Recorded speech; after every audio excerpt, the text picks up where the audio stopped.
Good morning. I want to welcome you all this morning.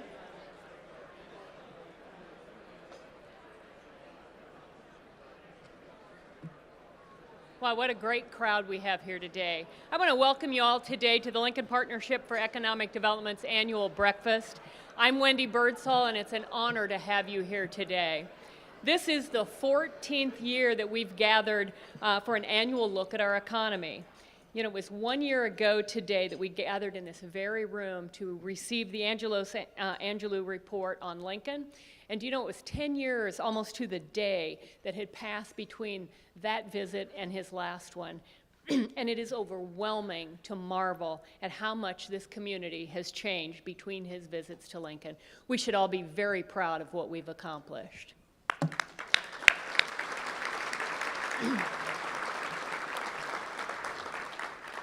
The Angelou report is a great tool, and it gives us a clear roadmap to making Lincoln a globally competitive city for jobs. That's not easy without another cup of coffee.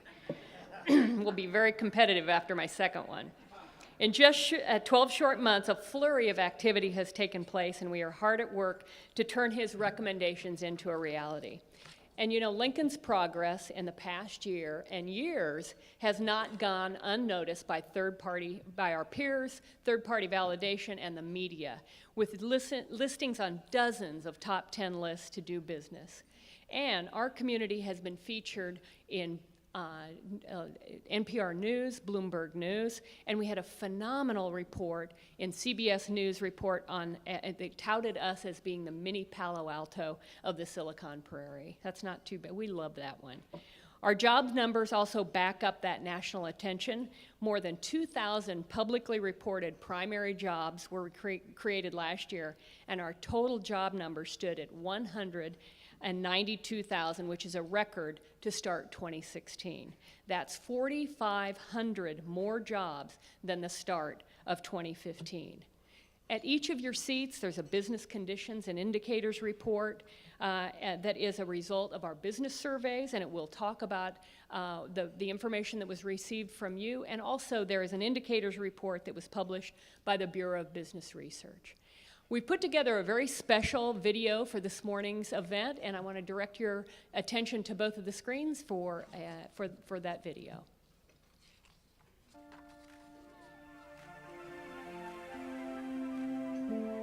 We live in the happiest city in America, different than anywhere else. There's no better time to be in Lincoln, Nebraska. We're a city of dreamers and doers, a posse of rule breakers and ground shakers who hit fast forward with collaboration and creativity. We've been doing it forever. We believe in making our city both remarkable and innovative. Great people are Lincoln's best asset, and an outstanding quality of life keeps them here. We've built opportunities for the future and kicked the door open for great things to come. Since the beginning of 2010, the partnership has assisted in projects creating over 5,000 jobs and $760 million of investment. Our staff are dedicated, and we're moving forward. Job growth and expansion are critical to growing our city and economy. We are collaborators. Angelou Economics recommendations will help us to be a more globally competitive city and continue forward momentum. As a result of the Angelou report, Lincoln has launched into the next chapter with the announcement of 1 gig service to the entire city, creating a talent network with resources for companies while providing resources to develop and support the startup ecosystem. Lincoln is getting noticed. Forbes, CBS, New York Times, Bloomberg. Best place to start a career? #1 city for job seekers. Top 20 for young entrepreneurs. Lincoln is the place to be. So, what will we do next? Just watch us. Great talent, great businesses, great city. Live, love, Lincoln. As you can see, thank you.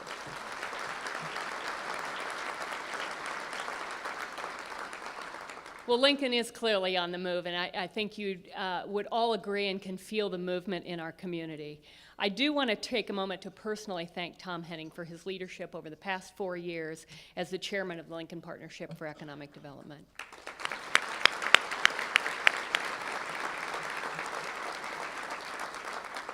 Frankly, 4 years is a very big understatement. Tom has been committed to the Lincoln Partnership and the Lincoln Chamber for as long as I've been president, and as long as I've been at the Chamber, which is a very long time, and we won't talk about that number, but thank you very much, Tom.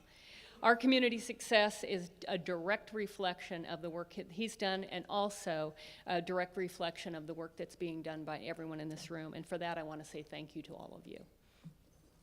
You should get some applause for that one.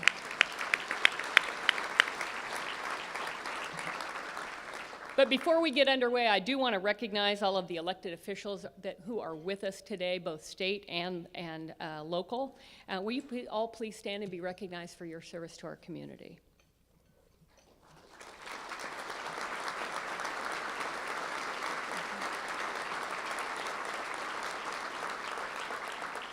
I would also like to thank the Board of Directors for the Lincoln Chamber Economic Development Corporation and the Steering Committee for the Lincoln Partnership for Economic Development for their contributions to the success of the partnership. Would you all please stand and be recognized?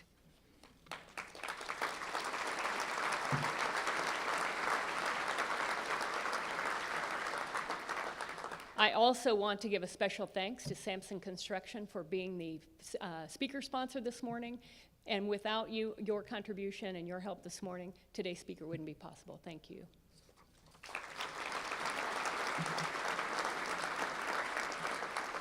Well, it's an honor to have Governor Pete Ricketts with us today. The governor has really demonstrated time and time again that he is a business executive and is committed to bringing a business approach to improving state government's effectiveness and efficiency. He has repeatedly said his overarching goal is to grow our state's economy and expand opportunities for all Nebraskans, and I couldn't agree more with that philosophy. Please help me welcome Governor Pete Ricketts to the podium.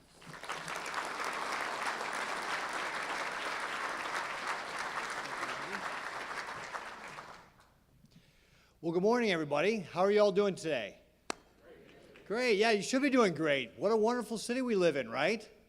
And what wonderful accomplishments. In fact, Wendy, I was going to name off a lot of those accolades that you had listed off, and I figured you probably did that because you know I tend to talk long. Like, well, if I take away some of the governor's talking points, maybe he won't spend so much time on stage. We got a tight program today. But I do want to say that Lincoln has done an amazing job. You know, Wendy referenced the Angelo report, which I was here last year when they came back to talk about the next stage after the first 10-year plan. And Lincoln really is a model for how communities come together to be able to figure out ways to grow, ways to improve the quality of life in our city. And let me tell you, you know, Wendy was referencing some of the things with regard to the Silicon Prairie, and we think about companies like Huddle, which is working with Nelnet to build their new building over here, or Bulu Box, some of these companies that were highlighted in that CBS report. And when I talk to young people, the thing that they tell me that really makes that decision for them is that quality of life. And Lincoln has quality of life in spades. And so if we want to continue to have this mini Palo Alto on the Silicon Prairie, we've got to continue to focus on the things that are going to develop that quality of life. And I think that's one of the things that Lincoln has done so well. And that's why we're able to attract these young people and keep these young people. And that's why Lincoln is doing so well, why it is one of the best places to start a career, to find a tech job, to retire. We got both ends of the scales there. And why it is such a wonderful place. So congratulations to all of you for making that happen, for coming together over 10 years ago to put together that plan to develop this wonderful city. And I wanted you to know that we at the state will continue to be a good partner for you. That our role is not only to help facilitate this great quality of life you have here, but also make sure we're doing the things to allow companies to grow. And a lot of those things focus on how can we at the state become more business friendly? How can we treat you like our customers? And we're focused on that in all of our agencies. And I'll just share one story recently. We just did a press conference with Yahoo. In our Department of Economic Development, we have put our application processes for environmental permits online. We're one of only 4 states to have an end-to-end online process. And Yahoo was our first customer for these emergency engines that they had to get this permit for. And we were able to turn that permit around to them in a couple of days. And they told us in another state, which I won't mention, it's taken them over 8 months, and they're expecting to take another 8 months. They love being in Nebraska because they know that they can do business with the state, that we will help them accomplish their goals. And the more that we can do that and become customer-oriented, the more that companies can expand and will choose to site their businesses here in in Lincoln and in our state. And that's what we need to do, is develop that through all of our agencies to make that customer-focused organization that understands that if we can make it easier for companies to expand, they'll create the jobs that allow us to keep our young people here. We're going to be doing that in all the areas that we touch, whether it's controlling our budget, and we cut the growth of government nearly in half. That's important for tax relief. Or making sure that we clear out the regulatory overhead or the regulatory burdens that people have, such as what we did with Yahoo. All those things are going to be important, but probably the single most important thing we have to focus on is workforce development. You know, as I talk to companies, the single biggest obstacle is making sure they have the right trained, skilled workforce. We've got great organizations like the University of Nebraska and Southeast Community College. We need to continue to focus on those, and that's what we'll do with regard to our Department of Economic Development. Courtney Detlinger, who was doing economic development in Norfolk, recently joined our team in January. And one of the things we're focused on is how do we make sure that we have that right trained, skilled workforce. We're going to be talking about a lot of these different issues later this summer. Mark your calendars, July 12th, here at the Cornhusker Hotel, we're going to do the first ever Governor's Summit on Economic Development. And we'll talk about issues such as workforce development, housing, and all the other things we need to do to make sure we continue to grow as a state. Because creating those opportunities, keeping our young people, and attracting people from around the country to come here is the top priority for my administration. I'm excited to be able to work with you on making sure we continue to have the best place in the world to live right here in Nebraska. As you all know, here in Lincoln, it doesn't happen by accident. It happens when you plan, when you come together and work hard for it. But we're going to be partners for you. And we're going to work hard to make sure we continue to have this wonderful place here in Nebraska. Thank you very much for what you do, for making this such a wonderful city, for helping to attract all this wonderful talent that we have here in Nebraska that helps us grow. We will continue to work together and continue to grow our state. So celebrate today, because you've done a wonderful job. There's more work ahead, but we can really take comfort in the fact that we have got the best place in the world right here in Nebraska. Thank you very much, and have a great day.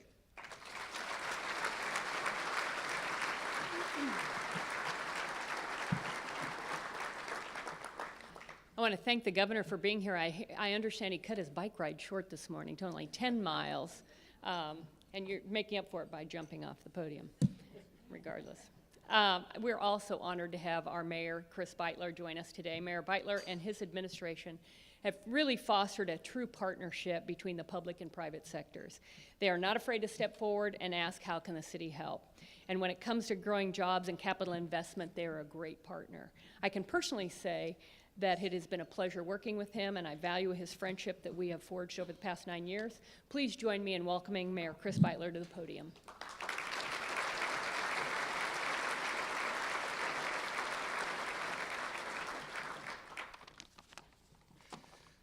Wendy doesn't need more coffee. She needs steady, continuous burst of economic development, and she's just fine every day. Want to welcome you all here. This is one of the great events of the year as far as I'm concerned, because it gives us an opportunity to sit back and look and celebrate a little bit the things that have been going on in the city and the things that are coming forward in the city.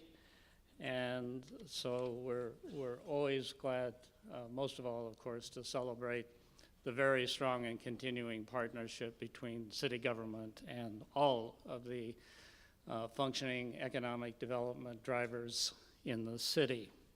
I want to thank Governor Ricketts for being here, for his continuing interest and support of the city. All the elected officials, we continue in the area of economic development to work together very closely all the time. LPED members, investors, all of you who have taken a part in economic development for this city in one form or place or forum. We truly appreciate all that energy that is being put in to the well-being of the city. Most of all, I want to welcome Steve Shield to Lincoln today. We're glad to have you back. I think everybody in this room is aware that Shield Sporting Goods has expressed a level of extraordinary confidence in the city of Lincoln by at South Point building a new and larger store geared towards the attraction of regional trade business. The city has responded to that initiative by deploying for the very first time a financing technique that we've never used before to assist with parking at South Point. And so one more time, a great partnership has been formed by all of the entities in Lincoln to try to respond to that confidence that's been shown in our city. So thank you very much, Steve, for that, and for being here to talk about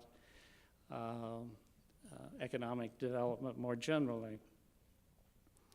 As Wendy indicated, and I think this cannot bear too much, can bear a lot of repetition, at the core of all our business activity is the workforce. And this continues to be a leading advantage for business in this city, and at the same time, because of the numbers game, a challenge for the city. While we've experienced a great deal of success, we must not be complacent in this area especially.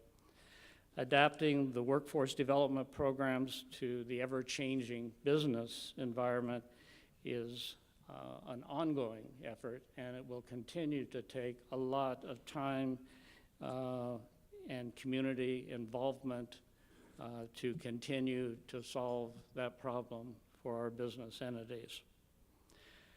Perhaps two of the most widely acknowledged challenges involve building a workforce pipeline that meets the needs of the growing economy and strengthening strategies aligned with entrepreneurship and with innovation.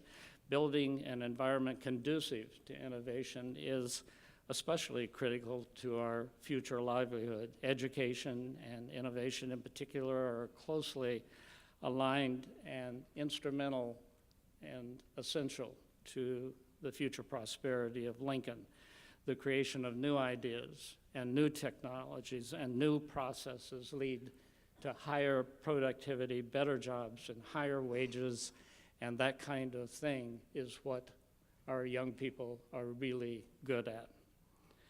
The good news is that over the last several years, we've seen remarkable progress on all these initiatives, and thanks to many of you in this room today, a great deal of work has been done to build the foundation that will ultimately have an enormous impact, and it is already having an enormous impact on the future well-being of our city. One of the primary ingredients of our success relates to our ability to forge those strong public-private partnerships, as I just described, and from the city side, you can be assured that we will continue to promote all of these joint efforts that have been so successful in our near past. But economic development, by its nature, must always be considered as a work in progress. In 2015, we unveiled Lincoln's Community Vision Plan. As you all know, the recommendations outlined in that plan create the platform necessary to position Lincoln as an internationally respected, globally competitive city. The strategies have been vetted and refined, And now is the time for us to put our energy forward, to put our best foot forward, to implement these recommendations and the agenda that we have set forth for ourselves to achieve outcomes that will ensure our prosperity for many, many years to come. Achieving our goals will require all the collective participation that we can muster. I believe this quote from Henry Ford sums it all up pretty nicely. Coming together is a beginning. Keeping together is progress. Working together is success. If everyone is moving forward together, then success will take care of itself. Thank you very much.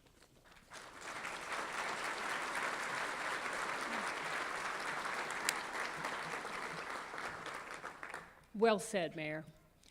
We will now enjoy breakfast, and we'll be back with our program. So enjoy our breakfast. We might be having lunch, too.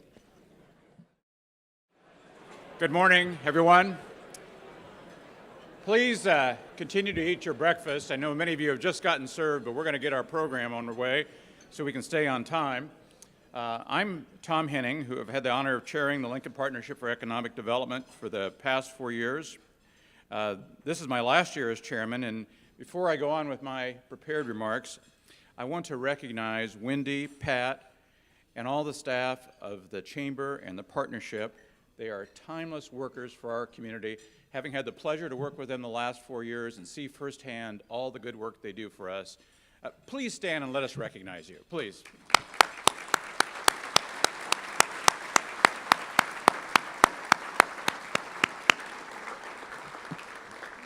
Wendy, Pat, thank you. Thanks again. Well, when I stepped into the role of chairman, the city was experiencing a high watermark of prosperity.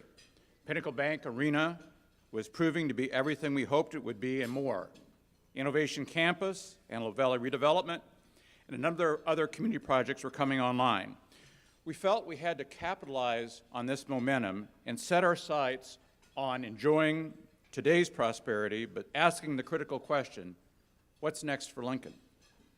So we again engaged Angelou Economics.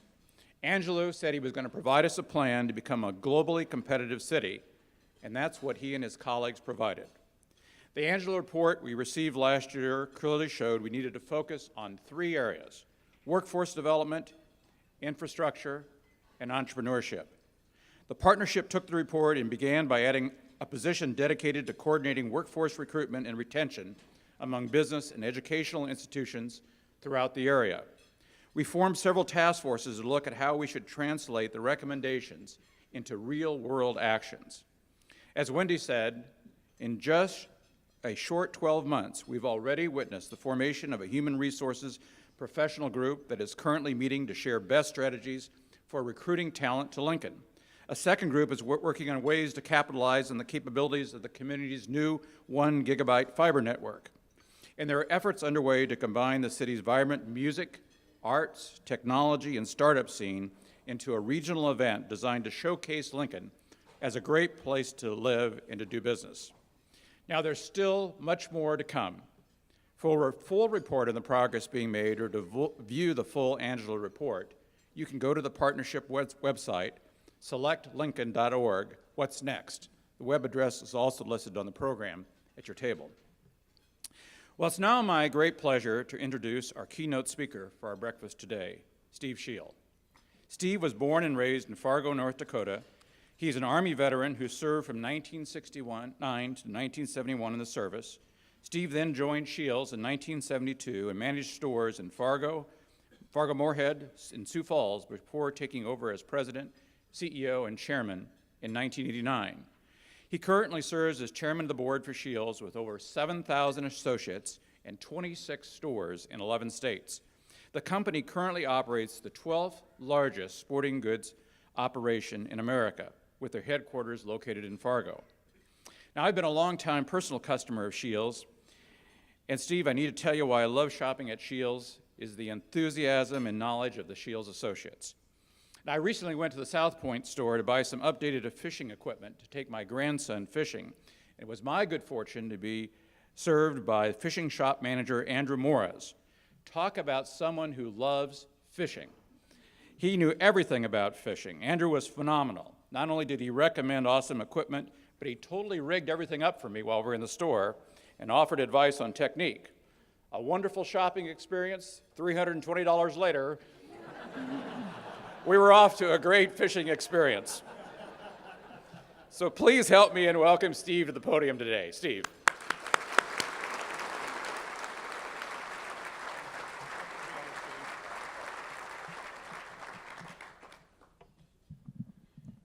Well, thank you very much, Tom.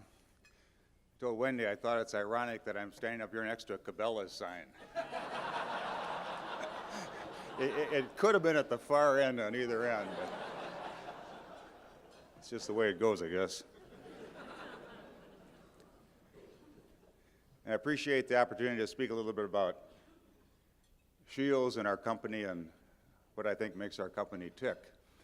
You know, in the late 1800s, there were a lot of German immigrants coming to this country, and a small portion of them from Dusseldorf were settling just 10 miles southeast of Fargo in the little German farming community of Sabin, Minnesota.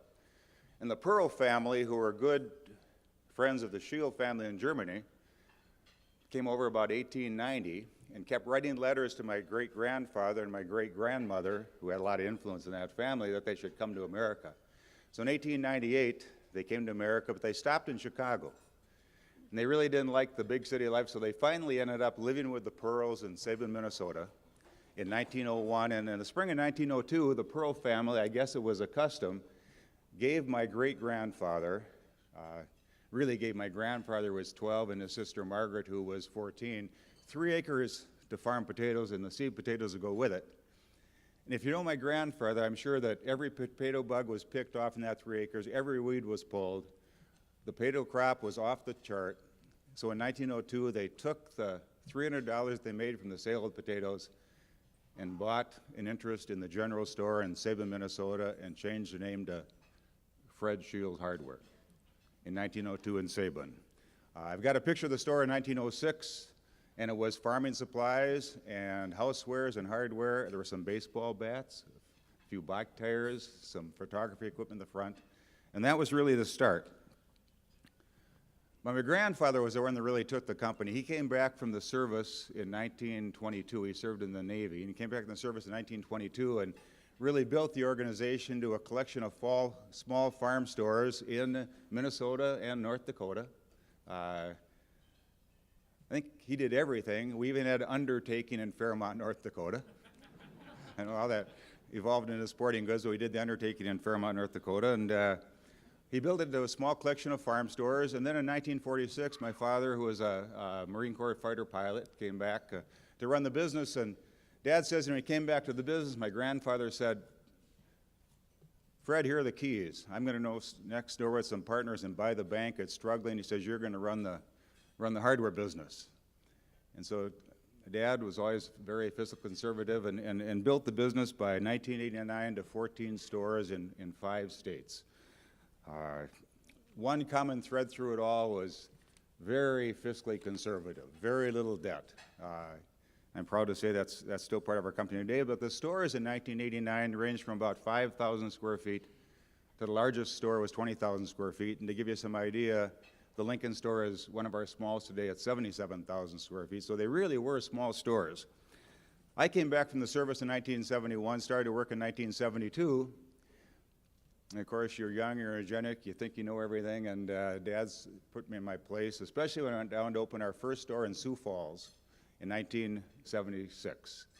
And I walked into Dad's office, he sat there with my uncle, and he said, "Dad, I've been giving this a lot of thought. We've got 10,717 square feet, and I'd like to make the store all sporting goods." My dad's fist came down on the desk so hard, everything jumped about an inch. And he said, "The first thing people can do without are sporting goods. That store will be hardware, housewares, lawn and garden, and you can have some Schwinn bikes and some skateboards in the front window." Now, we have a very autonomous company. And in 1980, I was chosen to come back and run our biggest store, which was the Moorhead store at the time. And we had a young store leader coming out named Tim to go down and run our Sioux Falls store.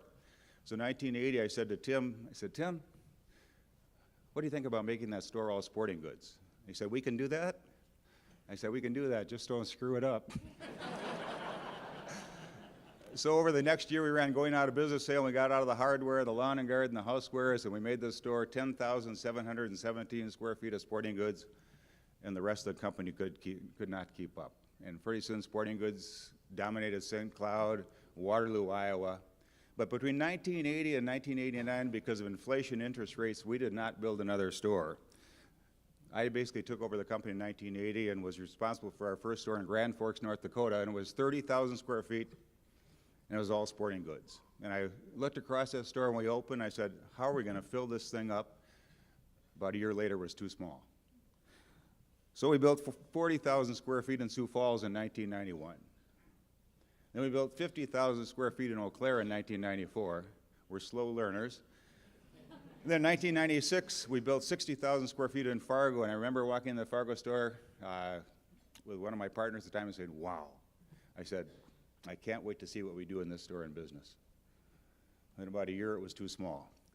So we're negotiating with General Growth, who was the largest shopping center developer in the time in Iowa City, Iowa, University of Iowa. And we had a 60,000 square foot footprint that basically I'd signed on to lease the ground and build a building.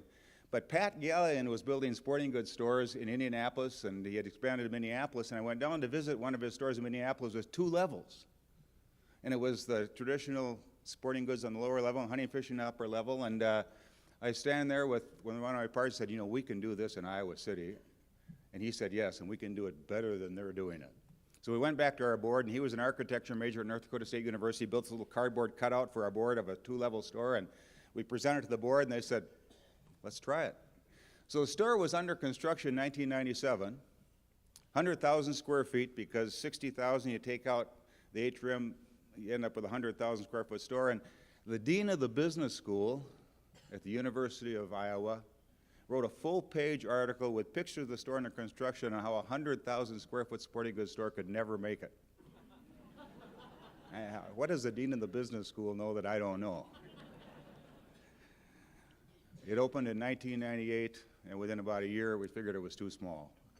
The return on investment was just outstanding. So we built 120,000 square feet in Appleton, Wisconsin, and St. Cloud, Minnesota. Then we built 160,000, then 170,000 in Omaha and Des Moines. And then I think really, then the break came for our company. I'd been studying Cabela's. Up at this time, we'd really been just a retail company selling stuff. You come in, buy a can of tennis balls, you come in, buy $320 worth of fishing equipment, and you leave. And I'd been ignoring the fact that the experience can be something special for a family. I sit at my desk in 2004, and I got a call from Governor Jim Givens in Nevada and Mayor Gino Sparks, Gino Martini, the city of Sparks, Nevada, and they said, Steve, we've been studying retail companies all across the United States. We've just returned from your stores in Omaha and Des Moines, and we would like to have you build the world's largest sporting goods store in Sparks, Nevada. And I said, where's Sparks, Nevada? And they said, well, it's this affluent suburb in Reno. And what our goal is to have California, Oregon residents come across the border and spend their tax dollars, sales tax, their dollars in Nevada and generate sales tax. And I said, well, we really have no interest. And they said, well, we have an open checkbook. We'd like to come up and visit you. I said, well, you have an open checkbook. Here's how you get to Fargo. And when you're running a company and you have this vision for your stores, there are things you'd like to do, but you just can't do them because you go to the banker and they say, no. I had all these things. So I said, I think we can do that. They came up and said, our biggest store is 170,000 square feet. How about if we build in 200,000? Remember, Gino Martini, the mayor, looks at me and he said, how about 300,000? I said, how big's your checkbook? He says, and then I said, well, I mentioned a few amenities and a few things I've been thinking about. And he says, well, dream a little bigger. And of course, this was before 2007, 2008. So I dreamed a little bit bigger, and we ended up building a 300,000 square foot store in Reno, the world's largest sporting goods store. extremely expensive to build. The economy was off the charts. Nevada was rolling along. We opened on September 26, 2008. Guess where the economy was the worst in the nation? Nevada. Sales were 30% below projections. I'm usually within 3 or 4% with our history, 30% below, but we learned an awful lot. We learned an awful lot, and we're using that as we build our new stores now in Springfield, Illinois, and in Overland Park, Kansas, and now in northern Colorado. Incidentally, we're proud to have the Sampson Company build most of our stores. They've been an excellent partner over the years. It was a no-brainer when to build our store in Colorado, and John Sampson and his crew are the type of people I could walk in and say, John, just build that store, let's shake hands and send me the bill. And there aren't many businessmen like that in the world today. And I just appreciate the relationship we have with Sampson.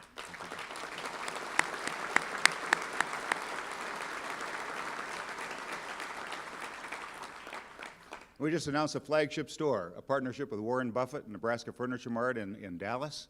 We're going to take it up one more notch. We're not going to tell anybody what we're going to do, but we've got some plans. We've been in negotiations for almost 6 years with them. We just signed last week. Warren Buffett and myself announced jointly that we're going to make this development, but be another opportunity for Sampson if they can build a store in Texas, and they've already assured me they can. So, business is good at Shields. We're a very private company. We're an ESOP. Our competition is mainly public companies, and I'm able to study the public companies, see how they're doing, and right now things are not good for most of our public competitors. I know that Cabela's is struggling a little bit. They've had a lot of overtures. They had a good last quarter last year, and that's kind of quieted down a little bit. But the Sports Authority is closing 140 sporting goods stores this year. They're closing 2 distribution centers. They filed bankruptcy. They owe Nike $47 million. They owe Under Armour $43 million. More of our competitors are struggling, yet we're having our best year ever. And I met with the city council in Johnstown, Colorado. We broke ground out there, and I told them I think there are 7 or 8 reasons why I'm absolutely convinced that when our store opens on September 30th of 2017, and we've never missed a date, thank you, Sampson, we've never missed a date, it'll open on September 30th, 2017, that store will do very well. And this is what I told them. I said, first of all, to lay the groundwork, we're an ESOP. We have 7,000 incredible associates, partners in the business that live and breathe Shields. So it starts from there, but if you think about a town like Johnstown, Colorado now, Johnstown and Loveland are real close. And we've done a survey out there. Amazingly, 5% of the people already know about Shields. I don't know how, because our closest store is either in Salt Lake or Billings, Montana. But they know about Shields. So why will we be successful the day we open? Okay, first of all is when Sampson builds us these stores, when you drive up to a 2-level, 250,000 square foot store like we'll have in Johnstown, there's just something different in your mind when you get out of your car about the traditional retail store. Well, most of our competitors are building smaller stores. We're building larger stores. So they drive up, they park in the parking lot, they look. We're going to spend about $2.5 million in marketing before we open to make sure they know we're there. You have one chance to make a first impression. They get out the car, you've got this store. Then, what I learned from Cabela's was it can be more than retail. It can be entertainment. In all of our new stores, when you start walking to the store, there are 4 giant sculptures, 21 feet high, built by Mark and George Lundin in Loveland, Colorado. They'll just have to truck them just down the road in Johnstown. But they've got a young lady on a snowboard, 21 feet high. We've got a fly fisherman landing a 5-foot rainbow trout, 21 feet high. We've got an archer coming down a mountain with an elk rack on his back, and we've got a downhill mountain biker. So just, again, the impression is there's something different. Then you walk into our new stores and you walk through a giant aquarium, 16,000-gallon saltwater aquarium filled with tropical fish and little manta rays and little sharks. The scuba diver gets in the tank every night at 5 o'clock and feeds the fish. People of all ages love scuba divers feeding fish. Then you walk through, you get the aquarium. We've got world-class restaurants now in our stores. We've got shooting galleries. We've got little mini bowling alleys. You can't do this in 77,000 square foot store like we built in Lincoln. But we just take it to another level, and we like to think that it's kind of a Disneyland of sporting goods. We've got cameras throughout the store, and we can track customers, how long they're in our store. And in our smaller stores, we don't have these attractions, the customers in the store Friday, Saturday, and Sunday is about 21 minutes on the average. In our larger stores like Overland Park, Kansas now, and Salt Lake, and Reno, and Springfield, Illinois, and they're in our store over 2 hours and 20 minutes on a Saturday and Sunday. And you know what happens when they're in the store for 2 hours and 20 minutes? They spend more than $320. So you've got the building, you've got the experience, and then the inventory. We have the largest inventory that I know of in retail. We track about 2.2 million items in real time as we roll through 5 seasons from spring to summer to fall to winter to holiday. Our competition tracks 400 to 600,000 items. And when you got that breadth of inventory, it's also a major factor because if people, we can get them in our store one time and they find the product they want, likely they'll be back. The fourth thing is our customer service and our product knowledge. To train that man on fishing, we have what we call our Shields Universities. When I grew up in the business, we trained at 10 o'clock at night when the stores closed. You know how much fun it is to train from 9 o'clock to 10 o'clock when your wife and kids are at home and waiting? It didn't work. And then we tried some video training. And then I was studying this company called the Odyssey Company in Japan. And they had a university system for training where they brought their people from all over Japan into one center and trained them. So 2 weeks ago, or about a month ago now, we had a fishing university. We have universities twice a month. We had a fishing university in Chamberlain, South Dakota, right on the river. We brought in 12 professional fishermen, plus 4 of our fellows own world-class boats. So we had 16 boats in Chamberlain, South Dakota. We fly in our fishing salesmen, our fishing shop managers from around the company. We test them on Monday morning, the exact same test they're going to get on Friday. Then for 1 week, we pay them for 8 to 10 hours a day to fish and learn about fishing. So when you come in, they can tell you how that rod works, how that reel works, how that locator works. Then we test them on Friday when they leave. If they score 95% or above on that test, they can talk to you about fishing. If they don't score 95, they've got to study that test and pass that test before they can talk to you on fishing. And this goes on week after week, month after month, from Sioux Falls to Lanesboro, Minnesota, to Chamberlain to Fargo, where we hold these universities. And the companies love it. We have a bike university. Truck comes in, Specialized comes in, Scott comes in, Marin comes in. They all come in, and for 1 week, our people just tear apart. These are the salesmen, not the mechanics. They tear apart the bikes. They ride every bike. And when you come in, they know about bikes. So it's our product knowledge and our customer service, I think, that help supplement our inventory. And then we have a philosophy that connects us with the communities that we give back. We give back 5% of our profit to the local community every year. Last year we gave back over 10% of our profits to local communities. And that really ties you in. We're usually the #1 business when it comes to supporting the United Way, both in volunteer hours and financially. It's part of our culture. We're very proud of that. But most importantly, it's our leadership. Our leadership and our leadership training separates us from the competition. We have nearly 7,000 associates now. We have about 7,500 when we opened in Colorado, but not a single one of them laid awake at night dreaming about being in retail. I want to be a teacher. I want to be a hockey coach. They came to Shields between graduation, what they really want to do, or between this job and the job they really wanted, or they started working part-time, like our company president started working part-time. He's going to be an engineer going to North Dakota State University, graduated in engineering. He loves Shields. So you got 7,000 people that never want to be in retail, being led by 450 people that we brought up from the ranks that have never been trained in leadership. And when I give our leadership classes, which are basically every other week in Fargo, I say, would you go to a doctor who just practiced medicine without any formal training, or would you have an architect build our stores that had never had any architecture training? Yet you're leading people. I remember walking into Dad's office about 20 years ago and saying, Dad, you know, there's a difference between leaders and management. I've been reading about this, and if we're going to grow, we can't have managers telling people what to do. Managers manage things. They manage processes. We've got to lead people. We've got to teach them the business so they can do it on their own rather than tell them what to do. And so we really made a change at that time. Our stores are very autonomous. Our store in Lincoln is responsible for everything in that store, from the inventory that turns 4 or 5 times a year to how they train their people. We can't tell them what to do from Fargo. We can't tell the people in Reno or the people in Appleton, Wisconsin, or in Minot, North Dakota, or Billings, Montana what to do, but if we teach them what to do, and pay them like leaders and give them leadership training, you'd be surprised how well they can perform. And I think the greatest difference between us and just about every other retailer in the country is the lengths we go to and the expense we go through to train our leaders.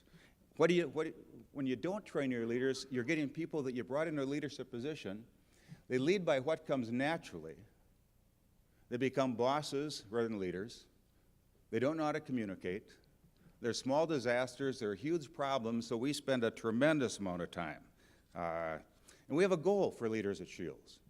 And in the leadership lessons that I write every month, and now I've been doing it for about 4 years and send out to our stores, we have a goal for every leader at Shields, no matter what the position or who the person is. We believe we've figured out how to hire good people. We'll go through 4,000 to 5,000 applicants in Johnstown. Once you get through the application process to hire the 400 people that we need, we'll hire good people. But our goal as leaders is to take good people, lead them by example, and immerse them in our culture, helping them become great at what they do while enjoying their career or their part-time job at Shields. It's difficult. There are 5 textbooks that we use at Shields. I've probably started reading 200 books on business over the last 40 years. 190 of them have been so dry, I make it through about 5 pages and they go right in the trash can, seriously. But these 5, I can relate to our business. The first one was Good to Great by Jim Collins, just fabulous. There are all things in that book that just we can relate to Shields. Then a professor at Concordia, where I serve as the Board of Regents, said, Steve, you got to look at this book, If Aristotle Ran General Motors by Tom Morris. That was the second textbook, and it's as dog-eared as my Bible. It's just been one of our main. Then there's Execution by Ram Charan. Then there's the 21 Irrefutable Laws of Leadership by John Maxwell, which is about building 21 habits in leaders. And that's the goal of our leadership lessons that I send out every month to our stores, where they sit down on a Tuesday morning like this. In fact, and maybe today in our stores, starting at 6:30, they'll spend an hour or 90 minutes on the leadership lesson, trying to build these habits in leaders. And then the last one is John Maxwell's 5 Levels of Leadership. We're just getting into that. But they have really served to take us from managers of people to leaders of people. But what do we try to teach in these lessons that these people didn't know when we elevated them to a position of leadership? First of all, we hire for attitude, and we train for skill, because you can't train attitude. If we have hiring an archery manager in a store, you have the archery manager that knows everything, and he'll tell you he knows everything, and you got the archery manager he's hunting a little bit by the bow, but he really wants to work with Shields. He wants to be part of the team. You hire this person every single time, because you can teach him all he needs to know about archery and about our systems, but you can't teach his attitude. So we hire for attitude, we train for skill, and it's tough to learn. And every time we don't do that, it's a learning experience, and we say, no, you better get them gone. They don't fit the team. Next time, hire for attitude. What'd you learn? We teach them communication skills, what to say, what not to say, when to say it, when not to say it, how to say it. They're habits we're trying to build. We teach them about being on time. It may sound petty, but at Shields, on time is 5 minutes early, on time is late, and late is simply unacceptable. It's disrespectful, it's rude, disrespectful of other people's time. It's a small thing. Our meetings at Shields start 5 minutes early. We teach about preparation for meetings, and the fact that you're responsible for these meetings. You're responsible for a first-class meeting, and a darn bellwether come off that way. We're a team. We're not individuals. We lead by examples in what we wear, how we dress, what we say, how we teach. As leaders, we take responsibility when things don't go well. Maybe I didn't train you properly. Let's go over this one more time. And yet we pass out credit when things go well, and that's tough to teach. It's tough for people to take responsibility when things don't go well. It's easy to point the finger. We don't point the finger. We teach that mistakes are okay, as long as we learn from our mistakes. Great example is, I had the dearest young woman that was our first buyer, and we decided about 15 years ago we're going to build knockoff of the Merrill shoes because they were selling so well. So we built these shoes, 35,000 pair of them, and just sent them out, and they didn't sell. And I walked into our buying office one day, and dear Chris, tears are running down our cheeks. I said, Chris, what's the matter? I said, oh, Jan Hook just called from the Eau Claire store, and he told me what I could do with those shoes. I said, Chris, I said, next time he calls, just pass him through to my office. So I walked down, I sat down at my desk, and I thought, okay, we've made a mistake. How can we learn from this? So I grabbed my Diet Coke, that's what I drink, and I walk back into the buy-in offices, and you look right down the hall in our buy-in office, you can't see anything, but all the offices are off to the side. And so I whistled, and I can whistle pretty loud, and all the heads came out. This had never happened before. And I said, bring your Mountain Dew, bring your coffee, bring your Diet Cokes. We're going to have a little campfire up here. And slowly they started to trickle up to the front because this had never happened before. And I said, okay, who's responsible for those ugly shoes? Chris. Bless her heart, she says, I am. I led the charge. I said, what did we learn, Chris? She said, I learned we don't build shoes. We sell good brand. I said, good, let's all toast Chris. We all toast Chris. I said, who else helped Chris? John Carlson. Now he's replaced Chris, our head buyer. Chris retired. I wrote her a check for $2.7 million for ESOP, and she's happily living now. And so John said, I helped Chris design those shoes. I said, what did we learn, John? He said, I learned we don't build shoes, we sell. Let's all toast John.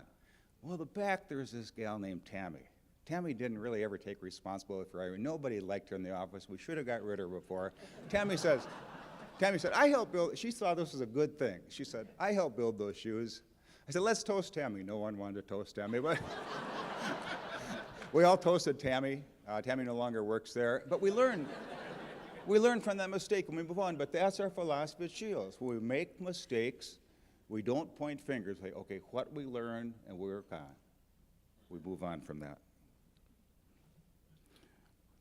We learn that we're responsible for the careers of those we lead. We're responsible. We hired a fishing manager. Our goal is to make him, number one, we want him to stay with us long term if he's good. We want him to make $60,000 a year after the first couple of years plus benefits. We want him to retire as part of our ESOP.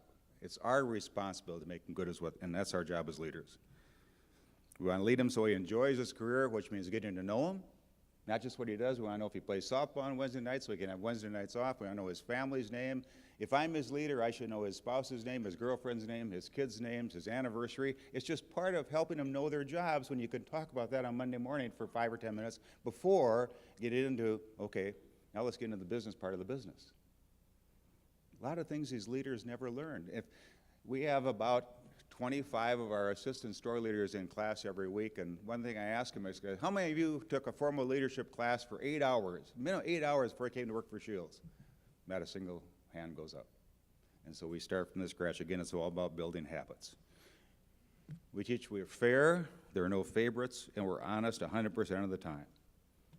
And our leaderships understand that trust and respect are earned. They don't come with any leadership title. You know, things are going very well at Shields. Very little debt. I sleep really well at night. In fact, I had bankers from Omaha who were up in Shields a few years ago, and they were interviewing us because they were thinking about consolidating all our banking loans, and they asked, what keeps you up at night? And I said, I sleep like a baby, nothing. They said, there must be something that keeps you up. I said, no. They said, what are you concerned about? I said, I'm concerned that 16% of our cashiers don't say thank you with a smile, but that's better than the 18% it was last year when we did our mystery shopping. So things are going well. I'm blessed. I'm blessed. For 45 years in the business now, I've been surrounded by just absolutely incredible people that make my job easy, and I walk through our corporate office and office space each day just in awe of the job they do, and every monthly when I get our P&L, I look at it and say, wow, we got a good thing going. I like to say 7,000 retail people, or 7,000 people that ended up as lowly retailers, but the business is good. But I would put them up against the best retailers in the world, and they would do more than hold their own. They would excel. Thank you very much.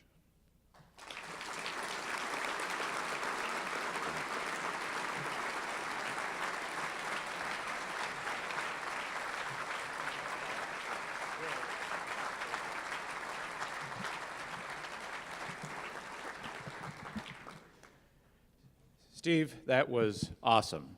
Thank you. Boy, did we think we're all going to come to breakfast this morning and get these kind of lessons in management? Steve, I took a whole bunch of notes, so send us your fee, will you?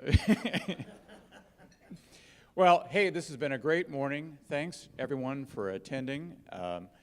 We really appreciated having Steve Shield here, and we appreciate all that Shields does for our community.